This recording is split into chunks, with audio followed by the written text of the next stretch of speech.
Bonjour et bienvenue dans Le Bruit des Pages, le podcast qui vous parle de lecture sans fioriture. Et bonjour Catherine, alors ces vacances, comment c'était ? Salut Marine, écoute, ces vacances étaient vraiment très sympas.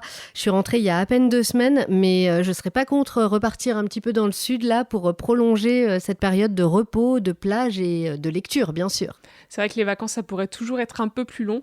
Perso, moi j'ai eu un peu trop chaud cet été, mais bon, ça m'a pas empêché de me plonger dans mes livres. En tout cas, on espère que vous aussi, vous avez passé de bonnes vacances et que vous êtes prêts à affronter la rentrée de pied ferme. Mais avant de se lancer vraiment dans cette rentrée, on vous propose de faire un petit retour sur nos lectures estivales. L'été est souvent l'occasion de s'attaquer à nos piles à lire pour les réduire un petit peu, et c'était vraiment le cas pour nous cette année. Et dans ce bilan de nos lectures estivales, il y a la saga Blackwater de Michael McDowell, Trois sœurs de Laura Poggioli, The Seven Husbands of Evelyn Hugo de Taylor Jenkins Reid et la BD Algues vertes, l'histoire interdite d'Inès Leroux et Pierre Van Hove.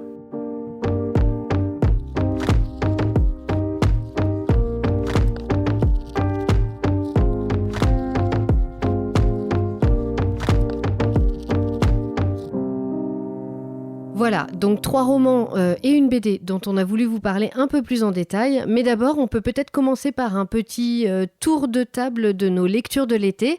Bon, c'est pas un concours, hein, mais dis-moi Marine, combien de livres tu as lus cet été, toi ? Eh bien, pour une fois, j'ai pas mal lu. Ah oui, c'est vrai que toi, d'habitude, t'es plutôt du genre à lire un peu moins en été. Bah ouais, je sors, j'en profite et tout, mais vu que là, il y avait la canicule, je suis restée à l'intérieur, hein, avec un bouquin, voilà. Donc pour commencer, j'ai découvert le nouveau roman de Djaïli Amadou Amal, qui avait écrit Les Impatientes, dont on vous a déjà parlé, et je l'ai adoré. Donc c'est Cœur du Sahel, ça reste un peu dans le même thème, mais cette fois-ci, on ne se concentre pas seulement sur les femmes peules, mais surtout sur ces jeunes domestiques catholiques qui servent dans les concessions musulmanes. C'est passionnant, c'est très émouvant, et ce roman a vraiment été un coup de cœur pour moi. Ouais, moi aussi, j'avais adoré Les Impatientes et celui-là, j'aimerais vraiment bien le lire aussi. Ouais, je te le passerai, je pense que ça va te plaire. Ouais, je pense. Pour changer un peu de style, j'ai aussi lu 555, un roman d'Hélène Gestern, un roman qui mélange intrigue policière et histoire de la musique. Je l'ai dévoré, même si j'ai trouvé que la fin était un peu prévisible. C'est un très bon roman, très facile à lire et aux personnages très attachants. Et puis surtout, ça change un peu des livres que j'ai l'habitude de lire, donc pourquoi pas. Hein. Ce qui est toujours sympa de changer un peu. Exactement, voilà. Côté BD, j'en ai profité pour me lancer dans le nouvel album de Fabien Toulmé, En lutte. Et spoiler, ce fut un coup de cœur. Comme si on était vraiment très étonnés. Et voilà, avec cet album, c'est vrai qu'on retrouve un peu l'aspect reportage qui m'avait beaucoup plu dans l'Odyssée d'Hakim. Cette fois-ci, Fabien Toulmé s'intéresse aux luttes sociales et prend 3 exemples dans 3 pays différents, le Liban, le Brésil et le Bénin. J'ai adoré, c'est génial. C'est Fabien Toulmé, quoi. On adore, voilà. On n'a rien de plus à dire, en fait. Exactement. Et puis, bien sûr, je me suis lancée dans la rentrée littéraire. Il y a eu des flops, des tops. Du coup, je commence peut-être par les flops. L'heure des oiseaux de Maud Simoneau et La revanche des orages de Sébastien Spitzer.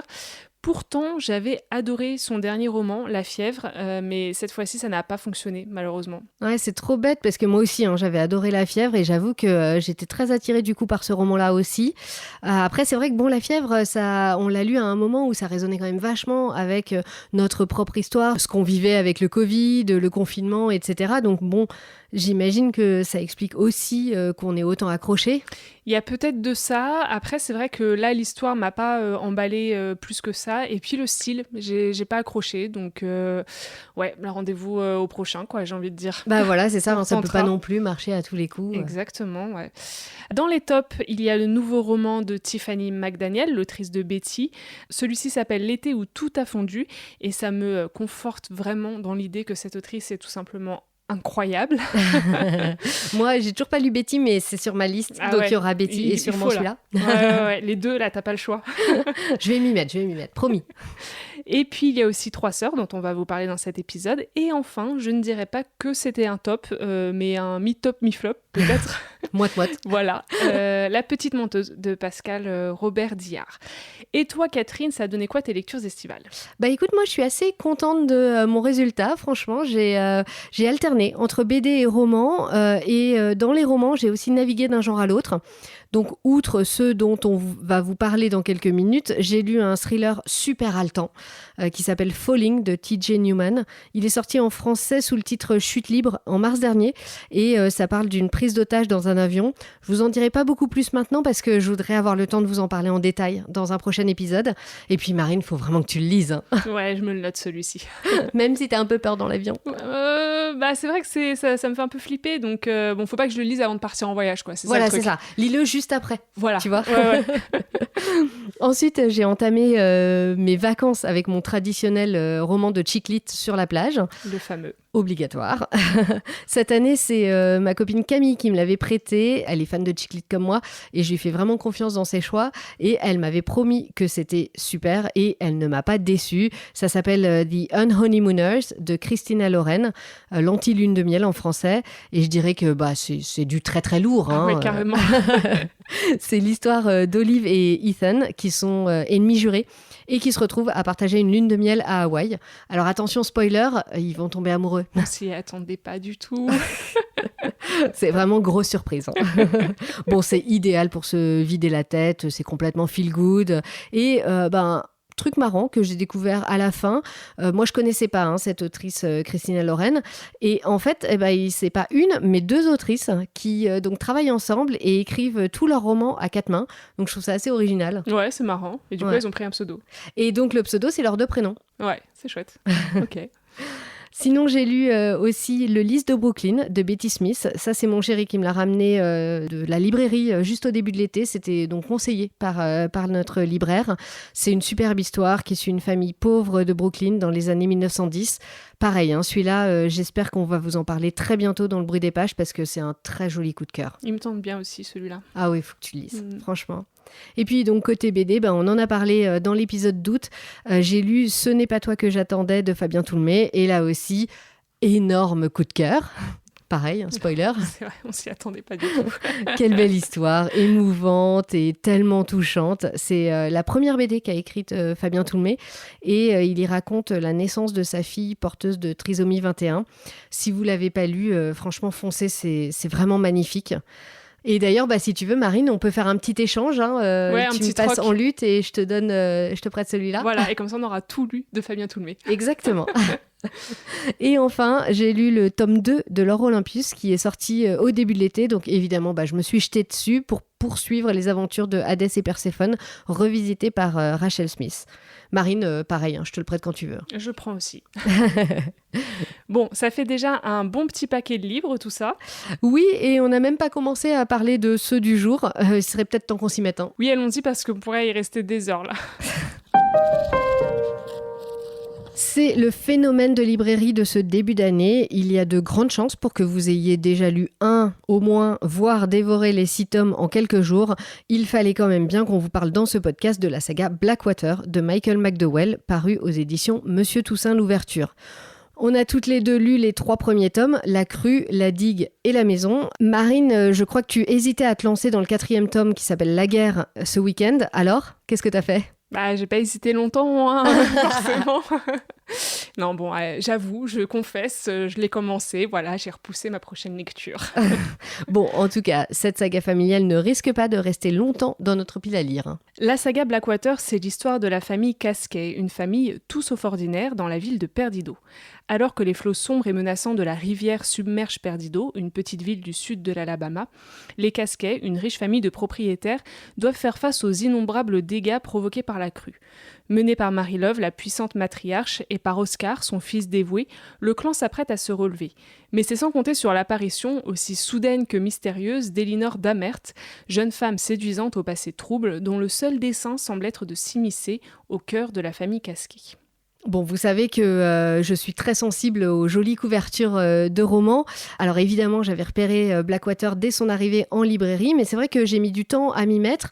Au début, je me disais, oh, ne rajoutons pas une saga de plus dans ma pile à lire, c'est de la folie C'est vrai que et c'est tout le ça. piège un peu. Hein. Bah c'est ça, 6 tomes, exactement. en plus. Et finalement, j'ai craqué au début de l'été et là, c'est le cercle infernal, hein, il faut le dire, on peut plus s'arrêter. Et c'est vrai que depuis la sortie du premier tome, c'est impossible de passer à côté de cette saga qui a eu un succès complètement inattendu.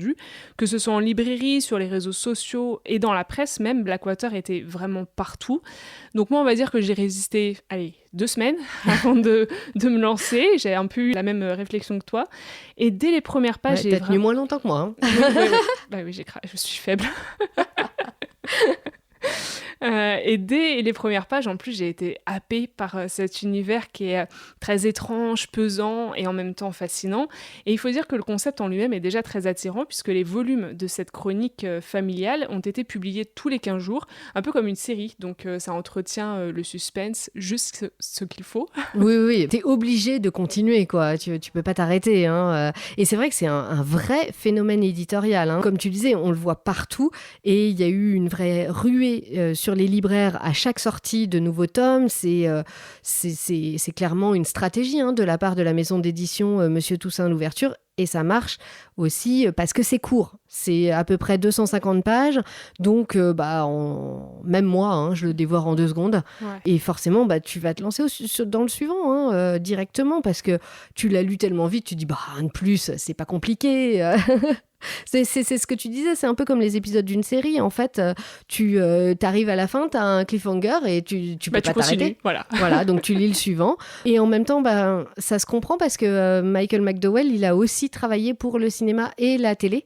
Donc, il a vraiment cette façon de penser son récit, quoi. Voilà, tout à fait. Et c'est des romans qu'il a écrits il y a un moment maintenant. Aux États-Unis, ils sont sortis, je crois, dans les années 80. Ouais, il me semble.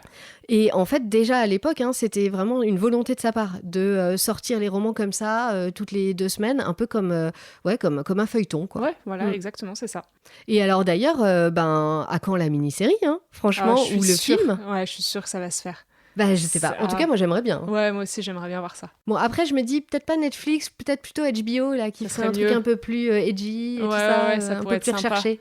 Ouais, je pense qu'à mon avis, les droits ont déjà été rachetés. J'espère. Et puis aussi, surtout, il faut souligner vraiment cet incroyable travail éditorial, puisque les couvertures sont magnifiques. Elles ont été réalisées d'ailleurs par l'artiste espagnol Pedro Oyarbide. Et elles sont vraiment très, très travaillées. Il y a vraiment un côté collection. Tu as envie de toutes les avoir dans ta bibliothèque. Et d'ailleurs, moi, l'autre soir, là, j'ai passé vraiment du temps à les regarder chacune très précisément. Il y a plein de choses. Il y a plein de détails. Il y a plein de détails dans ces couvertures. Elles disent beaucoup de choses. Quand on regarde précisément, on retrouve des petits moments. Une fois qu'on a lu le livre. Voilà, du roman. Et puis, plein de petits trucs que j'ai trouvé vraiment sympas, genre, tu sais, ce petit merci à côté du prix. Oui, je trouve ça vraiment c'est sympa. Juste, c'est hyper sympa, quoi. Et puis aussi, c'est marrant parce qu'il y a une unité. Et en même temps, quand tu regardes, elles sont toutes différentes. C'est jamais la même typo. C'est jamais. C'est assez bizarre. C'est pas la même taille pour le mot Blackwater. C'est pas. Ouais. Et pourtant, t'as cette unité qui ressort. Ouais, ça fait une belle collection, quoi. À la voilà. fin. Et ça fait vraiment un livre-objet. D'ailleurs, je crois, mon libraire m'a dit qu'il était question d'un coffret pour Noël.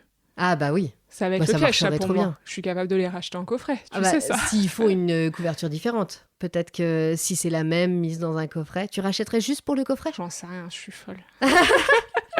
Non mais avoue, c'est super tentant. Complètement. Ou alors je rachète le coffret et tu vends les anciens ? Je vends ou j'offre les anciens. Je suis capable, j'en suis capable, je suis sûre. Bon, je t'aiderai à te retenir si tu veux. Et c'est un travail d'ailleurs dont on avait déjà parlé. C'est pas nouveau de la part de la maison d'édition Monsieur Toussaint Louverture de faire un tel travail sur les couvertures. On en avait parlé à Noël, tu sais, avec les romans de Anne de Green Gables, où c'est pareil, il y a vraiment de très jolies couvertures. Elles sont magnifiques. Et en fait, je pense qu'eux, ils ont bien compris que ça marchait bien d'avoir... Il y a le côté collectionneur. Voilà, c'est ça, d'avoir des livres-objets, quoi. Ouais. Moi, je trouve qu'ils sont à chaque fois... ils attirent aussi grâce à ça et tu peux pas résister, quoi. C'est ça. Moi, en tout cas, je peux pas résister. Oui, mais je pense que c'est vraiment une très bonne stratégie de leur part. Clairement. Pour le coup, c'est super bien vu, quoi. Et puis en plus, il y a le côté très abordable. Hein. On disait qu'ils disaient merci à côté du prix, mais franchement, c'est presque nous qui devrions les remercier parce que c'est vraiment, c'est pas cher. ouais, c'est vraiment comme des poches. On peut se permettre d'acheter Ouais. les 6. Ouais, clairement. Après, c'est plus une question de place dans notre bibliothèque, quoi. Tout à fait. Bon, une fois qu'on a dit tout ça, vous allez nous demander, et l'histoire alors, est-ce que ça vaut le coup quand même ? Moi j'ai adoré. J'ai pas encore terminé la saga, je prends mon temps, je fais un peu durer le plaisir. Donc j'en suis au tome 4 et je me lasse absolument pas. Déjà parce que chaque tome se lit très vite, tu l'as dit, en 2-3 jours, en gros, c'est plié. Et surtout parce que Michael McDowell, il a cette capacité à nous tenir en haleine à chaque fois. On entre très vite dans l'histoire, c'est très efficace. Ok, c'est pas de la grande littérature, mais on sent que c'est écrit pour être divertissant. Pourtant, l'intrigue, c'est vrai qu'à la base, elle a rien d'extraordinaire. On se retrouve dans cette petite ville de l'Alabama, cette bourgade un peu ennuyeuse, avec son système à la fois traditionnel et matriarcal, et débute un peu une guerre des clans, des histoires de manipulation, de jalousie. Moi, je trouve que c'est un peu une sorte de Desperate Housewives version 20e siècle, mais avec cette touche de fantastique, voire d'horreur que j'adore, et qui est incarnée par le personnage d'Elinor. Il y a des moments à la limite du film d'horreur. Ah, c'est clair. Un peu Stephen King, tu vois. Ouais, un petit peu, c'est vrai. Ouais. Moi, j'ai vraiment adoré. J'ai trouvé ça génial. J'ai adoré ces 3 premiers tomes. Complètement accroché dès le début et comme je te le disais, c'était vraiment difficile de me retenir de tous les lire d'un coup, mais en même temps j'ai un peu envie de faire durer le plaisir, donc je pense que je vais les intercaler dans mes autres lectures là, les suivants. En même temps je me dis ça aurait été sympa aussi de peut-être suivre les publications, tu vois, les avoir vraiment comme une série en attendant ton épisode suivant, tu vois, dans les 2 les gens semaines. étaient à fond, ceux qui ont ça. commencé dès le début, t'attendaient avec impatience la suite. C'est et ça, tout. oui, mais je comprends, franchement. Bon, moi ça, je les ai tous achetés d'un coup. Maintenant, c'est trop tard, donc voilà. Mais je me dis, ça aurait été sympa de faire un peu comme ça aussi. Bon, bref, en tout cas, ce que j'ai beaucoup aimé, moi, dans Blackwater, c'est ce mélange entre côté saga familiale et côté surnaturel. Et en même temps, c'est assez distillé, surtout le côté surnaturel, je veux dire. Surtout au début, dans les premiers tomes, on en a un peu plus dans le 3. Ouais, alors, vrai. est-ce que ce sera encore plus dans le 4 et les suivants ? Peut-être, voir. on verra. Il y a vraiment un mystère, on sent le côté fantastique, mais il ne se révèle qu'à certains moments. Et du coup, tu vas rentrer dans l'histoire, tu suis les péripéties des membres de la famille, t'en oublies un peu ce côté fantastique, et puis pouf, ça arrive au moment où tu l'attendais plus, tu sais. Et t'es là genre, ah oui, c'est vrai, il y avait ça aussi. Et puis il y en a toujours un par tome, il y a un peu un gros, événement marquant. Un gros moment, ouais, tout à fait. Donc qui est assez fort d'ailleurs et qui tient un peu, ça tourne un peu autour de ça finalement aussi. Ouais. Je trouve que Michael McDowell a une écriture très fluide, très efficace. Il n'y a pas de fioritures, il va droit au but et forcément ça t'aide à dévorer les épisodes les uns après les autres. Et puis il a su créer des personnages plus ou moins attachants, mais qui ne te laissent jamais indifférent. Il y a beaucoup de finesse dans ces personnages, je trouve. Et en même temps, ils sont aussi chacun assez clichés. La matriarche manipulatrice et bruyante versus la belle-fille calme et sournoise. Le fils effacé et dévoué. Enfin, vraiment, on a un peu tous ces personnages. Et d'ailleurs, je trouve qu'une des forces du récit, c'est que Michael McDowell réussit à faire évoluer ses personnages sans même qu'on s'en rende compte. Je pense à Queenie, par exemple. Moi, quand elle est arrivée dans le tome 2, vraiment, je ne l'ai pas du tout aimée. C'est un personnage, franchement, elle aurait été éliminée à la fin du tome. Ça me dérangeait pas du tout. Elle est insupportable. Elle était vraiment... Et en fait, là, au milieu du tome 3, je me suis rendu compte que maintenant, je l'aimais bien. Et que j'avais vraiment pas envie qu'il lui arrive du mal. Et au contraire, que j'avais très envie que les choses se passent bien pour elle. C'est vrai qu'elle a un arc narratif qui est super intéressant. Mais tous, moi, je trouve que chaque personnage a sa propre évolution. Il n'y en a pas un qui est laissé de côté. Et ce qui crée, du coup, aussi beaucoup de rebondissements. Ce qui t'attache encore plus à toutes leurs histoires. Ouais, complètement. Moi, personnellement, je crois que le tome 2 est celui que j'ai le moins aimé pour le moment. Peut-être parce que, justement, Elinor, elle était un peu moins présente. Et j'adore ce personnage. Je suis fan d'Elinor. Je propose qu'on crée un club. Mais par contre, j'ai adoré le 33. L'affrontement entre Marie-Love et sa belle-fille, c'est génial. On assiste à une partie d'échecs entre les deux femmes. On se demande qui va porter le coup fatal et puis surtout comment.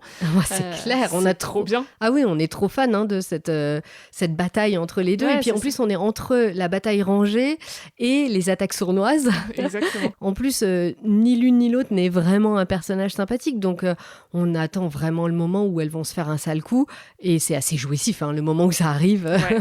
Et là, tu dis, ça y est, c'est bon, on y est.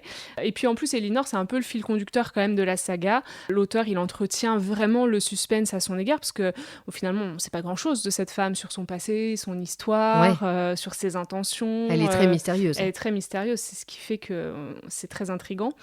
Et puis ce que j'ai beaucoup aimé aussi, c'est qu'avec 6 tomes, on traverse vraiment les décennies, même si on comprend très vite que c'est une petite ville isolée, Perdido.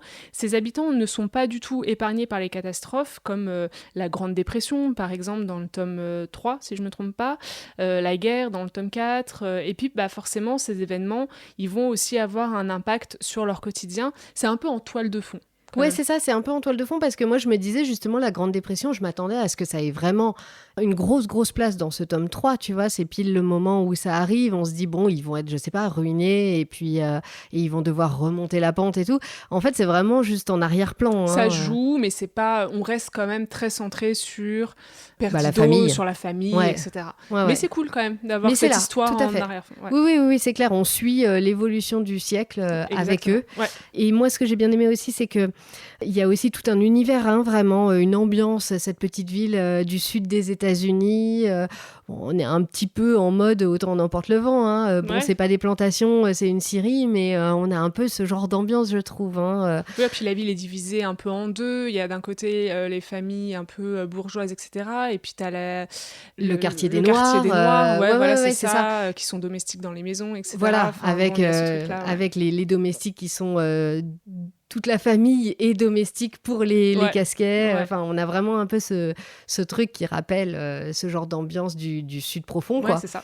Et ça, j'ai beaucoup aimé, avec ce petit twist qui est cette atmosphère fantastique, limite horrifique, comme tu disais, qui plane sur toute l'histoire, et ça enrichit vraiment l'univers.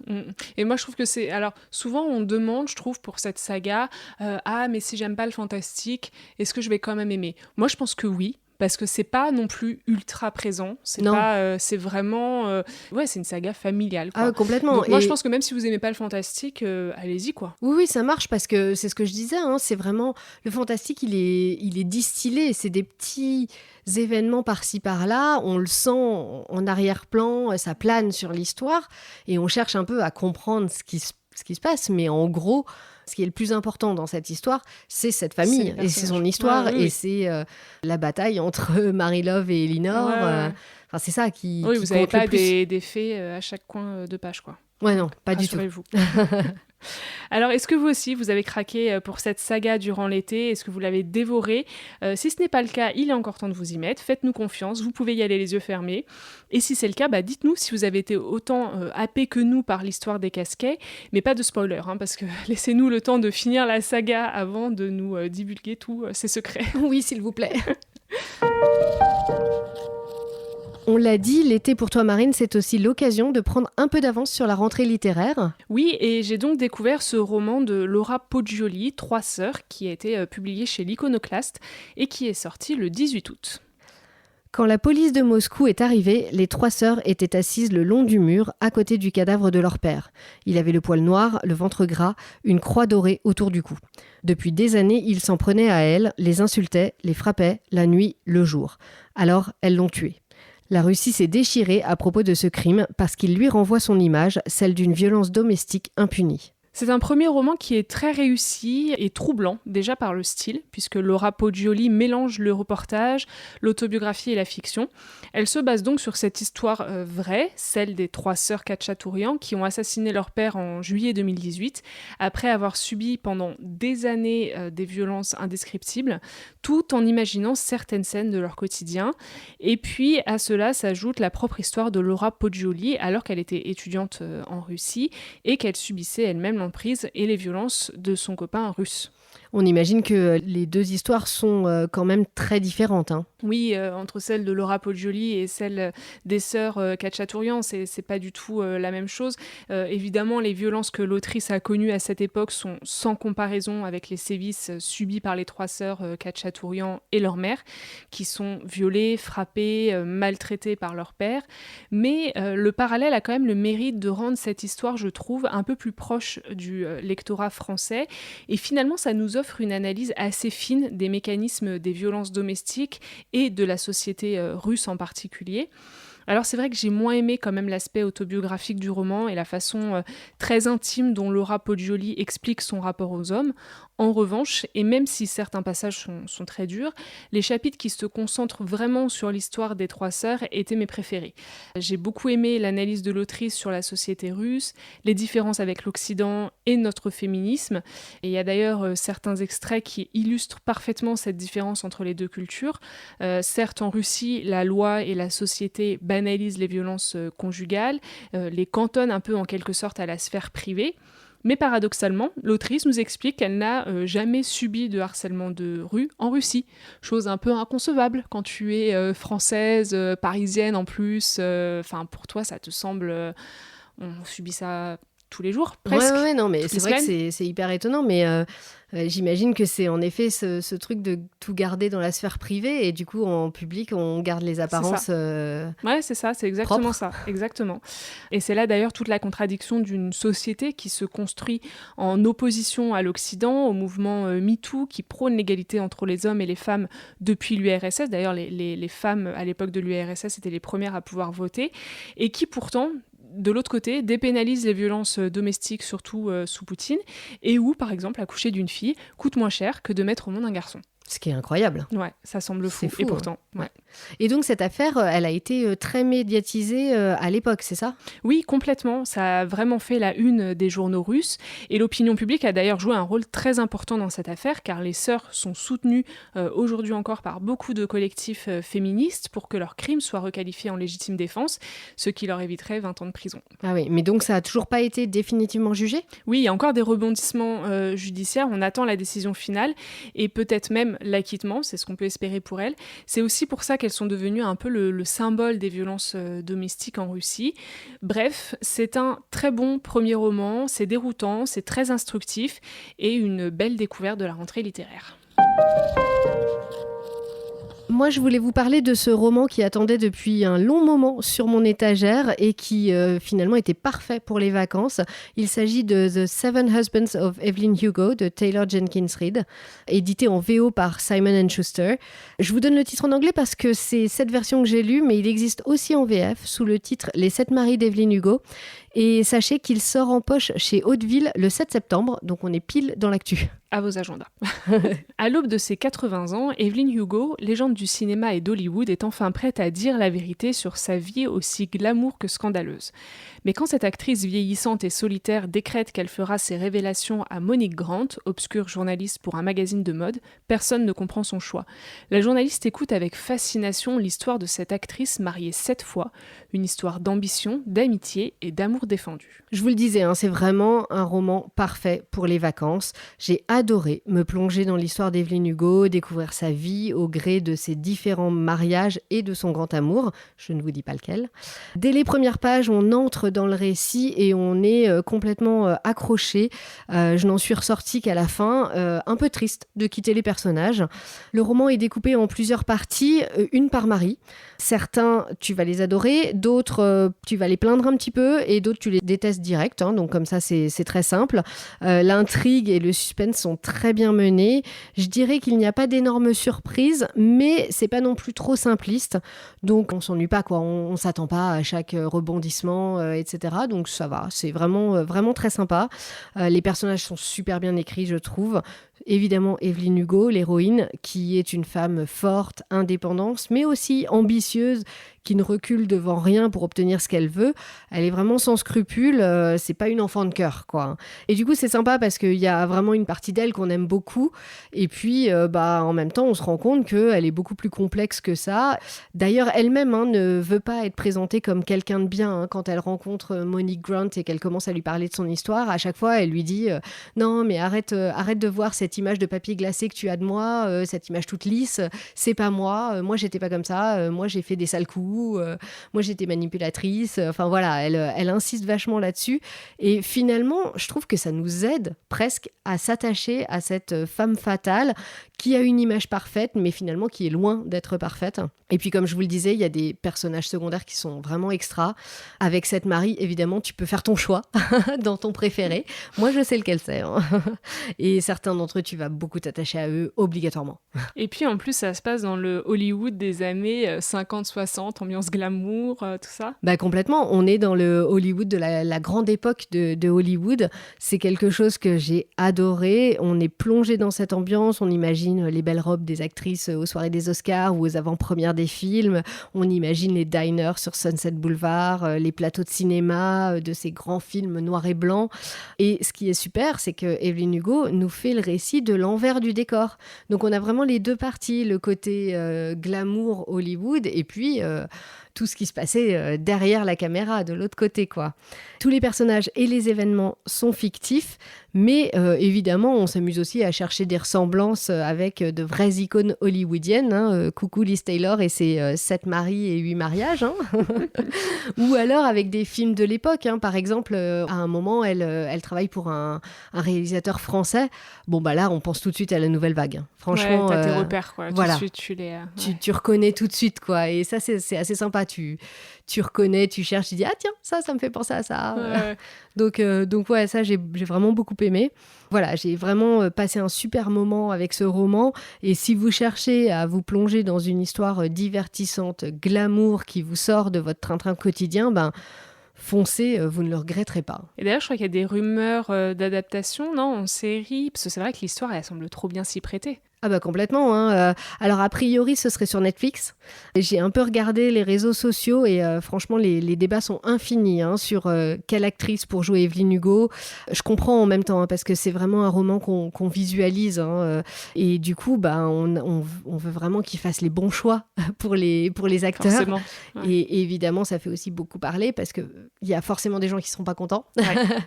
Je ne peux pas contenter tout le monde. Ça, voilà. Alors moi, perso, ce qui m'embête le plus, c'est que pour l'instant, c'est plutôt un film qui serait fait. C'est trop dommage. Ouais. Moi, j'arrive pas à imaginer qu'ils réussissent à parler des 7 maris en 1h30, 2 heures. Et après, ça sera trop long. Tu fais un épisode, un mari, quoi. Voilà, c'était parfait en mini-série. 7 épisodes, trouve. 7 maris, on y est. C'est dommage. Pour moi, c'était l'idéal. Après, c'est pas encore fait, ça peut encore évoluer. On croise les doigts. On croise les doigts, ouais. Bon, par contre, franchement, j'espère qu'ils mettront vraiment le paquet sur les décors et surtout sur les costumes. Un truc un peu comme Marvelous Mrs. Maisel, par exemple. Ouais. Ça serait parfait. Trop bien. Franchement, là, ils ont vraiment le matériel pour. Donc, il n'y a plus qu'à... Allez-y, les gars. Bon, on attend ça avec impatience maintenant. Exactement.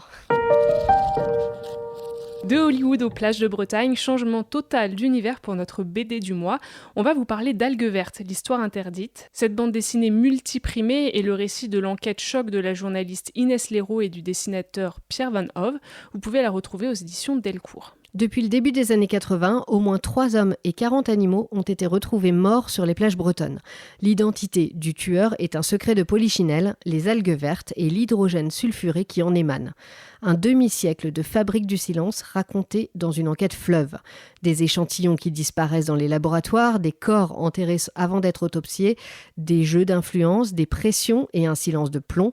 Lanceurs d'alerte, scientifiques, agriculteurs et politiques sont au cœur de cette enquête sur un mal profond qui prend ses racines dans les années 60.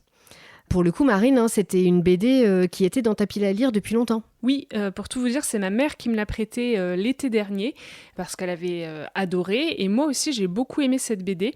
Déjà parce qu'elle touche à un thème qui me parle beaucoup, l'écologie, et ensuite parce qu'on parle de la Bretagne, une région que j'adore, pour tout vous dire. J'aimerais beaucoup y vivre d'ailleurs.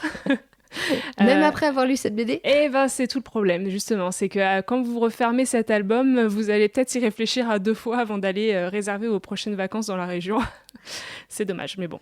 Ouais, moi, ça a été une vraie claque, cette BD pour moi. Je me souviens d'avoir suivi l'histoire des algues vertes au début des années 2010 au travail, mais un peu de loin. J'avais pas vraiment approfondi la question à l'époque. Et puis, une actu en chassant une autre, j'avais un petit peu oublié. Là, on a vraiment une démonstration par le menu de cette crise des algues vertes. C'est passionnant, c'est très complet. Ça remonte jusqu'au lendemain de la guerre pour chercher les origines du problème. Ça donne même quelques éléments de solution éventuellement. C'est vraiment hyper intéressant parce que ça expose toute la question dans son ensemble avec toutes les ramifications du problème. Hein. Ouais, tout à fait. Les auteurs se sont penchés vraiment à fond sur cette omerta que sont les algues vertes en Bretagne. C'est un reportage extrêmement poussé, très complet, qui soulève d'ailleurs de nombreux problèmes et qui met en évidence l'importance des lobbies et des industriels face aux enjeux écologiques. Plus on avance dans l'album, plus on est scandalisé de cette langue de bois des politiques qui préfèrent en gros taire le problème pour préserver le tourisme régional et surtout pour continuer à enrichir les industriels qui sont des copains, oui. Plutôt que de prendre soin de la santé de la population. Ouais, c'est clair, ça laisse vraiment pas de marbre. Moi, il y a des moments, j'étais vraiment super énervée en le lisant, notamment quand on se rend compte que c'est aussi quand même 100% de notre faute à nous tous, quoi. Et aussi quand elle explique à quel point les agriculteurs sont pris dans une toile qui est tissée par des gens qui n'ont clairement pas leurs intérêts en tête, hein, qui feront même tout pour faire taire ceux qui pourraient nuire à ces mêmes intérêts. Moi, je trouve ça quand même incroyable à quel point toutes les alertes ont été volontairement ignorées et passées sous silence. Enfin, j'en reviens vraiment pas à ce point-là, quoi. On ne peut que être en colère quand on lit cette BD, c'est vraiment révoltant. Et puis, ça m'a aussi beaucoup fait réfléchir sur ma consommation personnelle. Hein. Je disais, on est aussi tous responsables.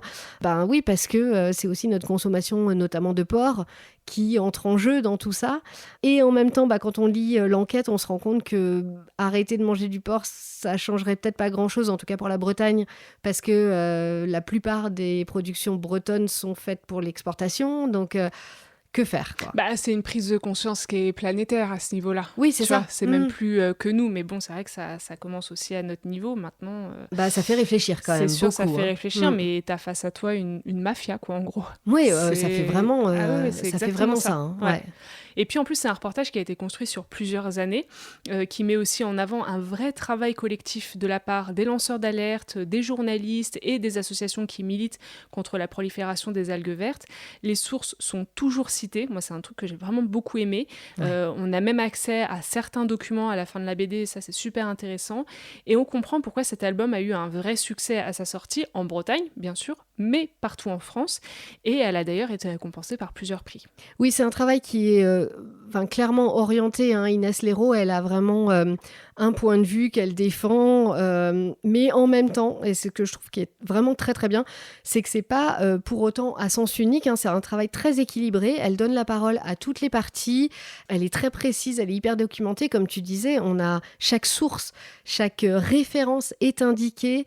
On a vraiment le sentiment d'ailleurs qu'elle s'attendait à être attaquée et qu'elle a essayé de contrer autant que possible les reproches et les attaques qu'elle pourrait recevoir à la sortie de la BD. Hein. Oui, c'est ça. Y a un travail très journalistique, quoi. Ah oui, mais c'est un travail journalistique. Ouais, de toute façon, c'est une enquête. Ouais, c'est ça.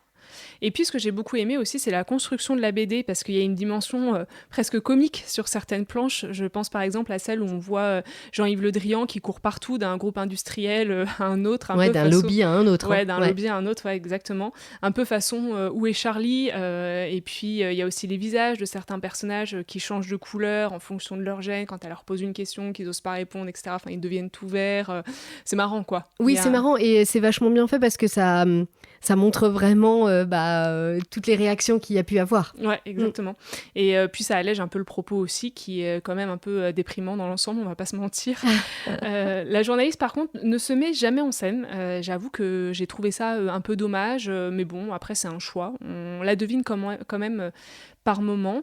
Et puis le format de la BD, ce qui est génial, c'est qu'on peut reconstituer différentes époques, puisque l'histoire s'étale quand même sur plusieurs décennies, des années 60 jusqu'à nos jours, quoi. C'est vrai que cette forme de BD, je trouve que c'est un très bon choix, parce que c'est quand même une enquête énorme, très, très poussée, et du coup, un peu indigeste, hein. Franchement, je pense que si tu l'avais lu juste en texte, ça aurait été un peu lourd à lire, alors que là, du coup, ça la rend beaucoup plus digeste, justement, et puis plus légère aussi, comme tu disais, à certains moments, grâce au dessin de Pierre Vanhove, ça allège un petit peu les choses, quoi. Ouais, c'est ça, tout à fait. Bref, encore une fois, c'est complet, didactique, c'est très instructif sur notre système politique et économique. Et sur la place de l'écologie dans notre pays. Tout à fait. À tel point d'ailleurs qu'à la sortie de la BD, Inès Léraud a été menacée, elle a été victime d'intimidation.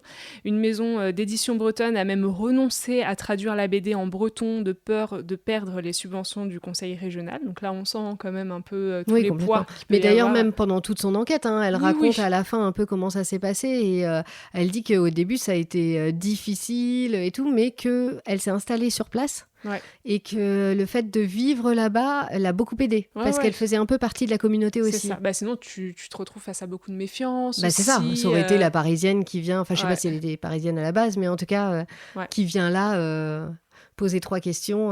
Puis elle est journaliste, quoi. Donc voilà, base, les journalistes ne sont pas très aimés.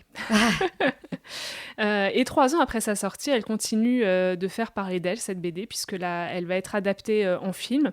Mais, sans étonnement, l'équipe fait face à quelques difficultés. La région n'a accordé aucune subvention au long métrage, qui est pourtant entièrement tourné en Bretagne. Et certains élus locaux ont déjà clairement fait savoir qu'ils ne soutiendraient pas la production. Apparemment, le tournage doit débuter en septembre. Et personnellement, j'espère vraiment qu'ils arriveront à sortir le film. Ouais, moi aussi, j'ai hâte de le voir. Nous approchons de la fin de ce podcast. J'espère que notre sélection du jour vous aura plu. Et vous, quelles ont été vos lectures de vacances ? Venez nous le dire sur notre Instagram, lebruitdespages.podcast, ou sur notre site.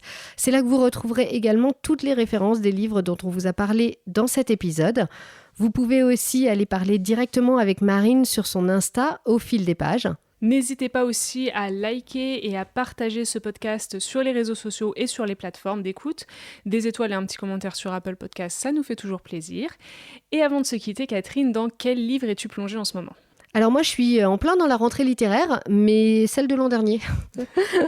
J'ai commencé hier Apaiser nos tempêtes de Jean Eglund. Son roman Dans la forêt avait été un énorme coup de cœur. Je le conseille d'ailleurs à tout le monde, franchement, allez-y. Donc j'ai de grandes espérances pour celui-là et j'espère ne pas être déçue. Et toi, Marine ? Eh bien moi, je termine le tome 4 de Blackwater et ensuite je vais continuer sur ma lancée de la rentrée littéraire de cette année avec le roman Chouette de Claire Ochetsky. Voilà, le bruit des pages, c'est fini pour aujourd'hui. Merci à tous et toutes de nous avoir suivis. On se retrouve dans un mois pour de nouvelles lectures et d'ici là, bonne rentrée, bonne lecture et rendez-vous à la prochaine page.